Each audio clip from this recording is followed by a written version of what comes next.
Good day, everybody. We're at Friday, the 27th of June. I'm Connor MacIvor. We're going to talk about your Santa Clarita daily update. I do these every day, very close to every day. There might be one time that I miss, but let's talk about inventory. Let's talk about the market and what you need to know if you are approaching real estate as a seller or as a real estate buyer at this time as we get ready to close out June of 2025. It's nuts, but that's where we are.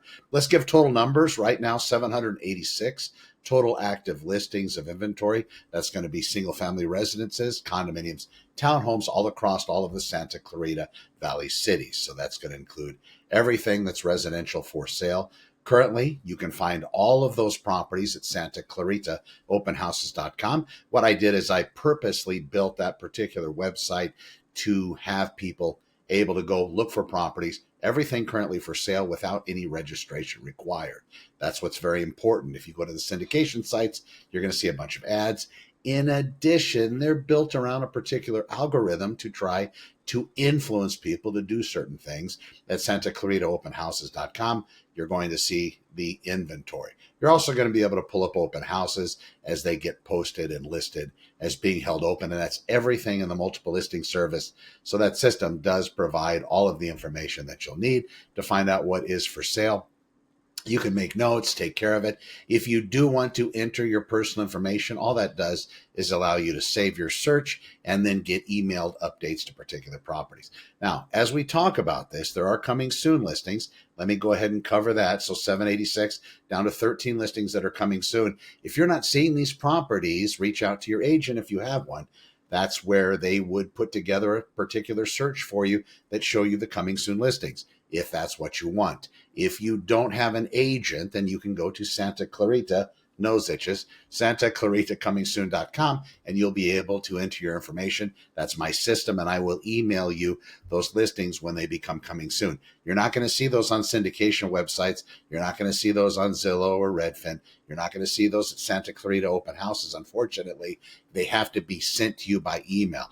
That runtime for a coming soon listing, so you know, is 21 days. So it could be 21 days between the time the agent inputs that listing into the multiple listing service until it actually propagates and hits active where it starts to show up. That's not a bad runtime, at least to do investigations, some kind of research, and also approaching a proper offering strategy prior to being able to view the property in person. Never should you make an offer on property unless you're some magical investor that has this crystal ball that's actually accurate without looking at a property in person.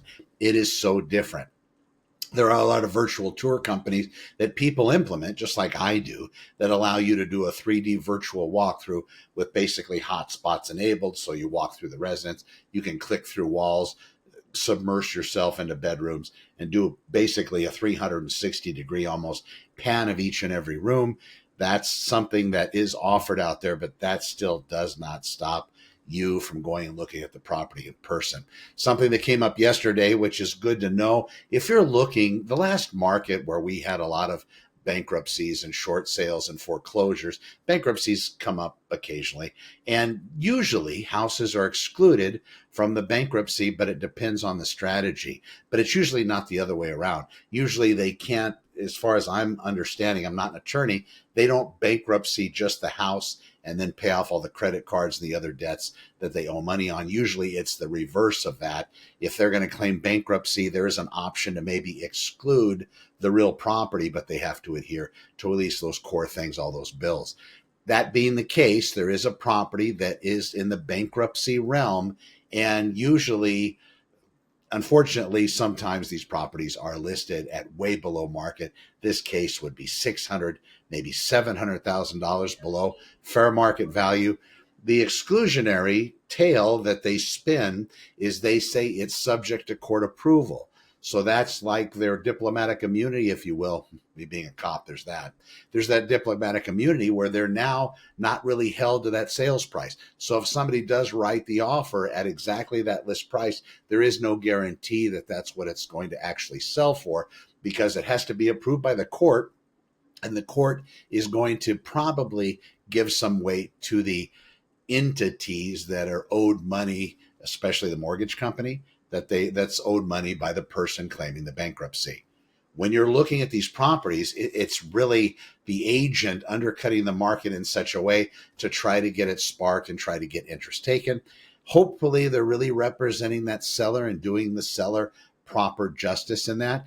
But if they're undercutting the market by 600,000 or 700,000, there's no way that the court nor the bank is going to allow this property to go for that amount. It's probably going to go very much closer to fair market value.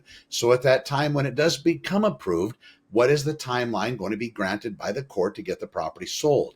And if it doesn't sell because the agent undercut it in the beginning, it could hold that particular bankruptcy client to account maybe more than if it didn't sell. Again, I'm not an attorney, but you might want to do that kind of research before you have somebody undercut the market with a bankruptcy sale, if that's what you're choosing to do. Another thing, just so you know, a lot of these properties are unable to be seen. It's going to be in the market. The syndication sites are going to say schedule a showing. But when they have schedule a showing, that has nothing to do with actually what's going on with the property. Hence syndication sites. They're trying to get you to give up your personal information. So you go there, you see it, it's $700,000 less than it should be. It's a massive house. You're going to go for it. You don't see that it's a bankruptcy. All you see is it's for sale. So what do? You go to these syndication sites. You say, oh my God, I want to see it. I've been looking for a house like this. What a great deal. You input your information. Now all of a sudden you are hammered to death practically by agents that are trying to follow up, trying to get your business, trying to call you, trying to send your information, texting, phone calling, voicemailing. And it's sold not just to one agent, but to many different agents. And you still can't see the property, even though the syndication site said you could, because they aren't doing their due diligence, nor do they have to. All they're doing is just basically posting listings that are for sale via the multiple listing service and putting out their schedule and appointment. Give us your name, email, phone number. We'll have our agents follow up with you. And when they do, they say, well, sorry, the agent's not going to show it to you. It's a bankruptcy. And then 50 other calls later from 50 different agents. You see the point. Be wary with that. Find your own agent. Follow up with them. Do you like them? Do they make sense? Do they make you feel comfortable? In addition to that, if an agent ever comes to you and says, do you have an agent? What are you going to say? Of course you are. When I meet people, I say, has anybody ever taken the time to sit down with you and tell you how the real estate market is and explain to you best strategies to approach real estate, whether it's buying or selling? That's the question. The question shouldn't be, do you have an agent? The question is, has anybody taken the time? Because I see it like this. When I'm hosting open houses, when I'm meeting with clients, I watch other agents. And a lot of them are just so quick. They just want to get it sold and move on. The better option is to educate people so they know what they're getting into. Cover those things, those historical things that they know from their own training and experience. What have they seen since they've been in real estate? If you're dealing with somebody that's brand new, that's one thing. But I've been doing this since 1998. I've seen a few things. Whenever I'm speaking with clients, for example, the bankruptcy type property, I typically knew what was going in. So I was able to cover all of that before I made the call, contacting the agent. What did they say? Property's not being shown right now. And they have multiple offers on it. People that haven't seen it have written offers on the property. What they're trying to do with a bankruptcy, they're trying to get a placeholder. So at least their offer will be responded to by the court, by whatever professional entity they decide is going to continue and offer this property for sale at the bankruptcy as a result of the court's decision. So people are standing in line for it. When that happens, if that happens, it could be months from now. Also, that price agreed upon might not be a very good deal, depending on where the bank is and the court is and the bankruptcy proceedings end up. That's something to know. So if you're like a first-time buyer or maybe a second-time buyer and you want to place an offer because you're contingent on something, so you have to do it contingent, so your sales, that might not be the best option for you. It's always worth a shot. But again, you have to have all of these things explained.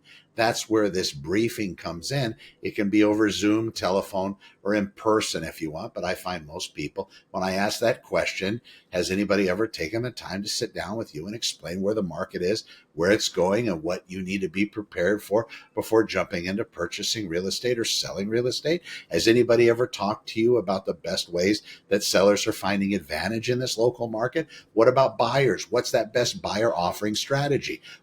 How do they need to align their ducks or circle their wagons or whatever other metaphor you want to use to be able able to make their experience go through all the way to closing by the best possible scenario to meet and match all of their needs. What is that? That's the question.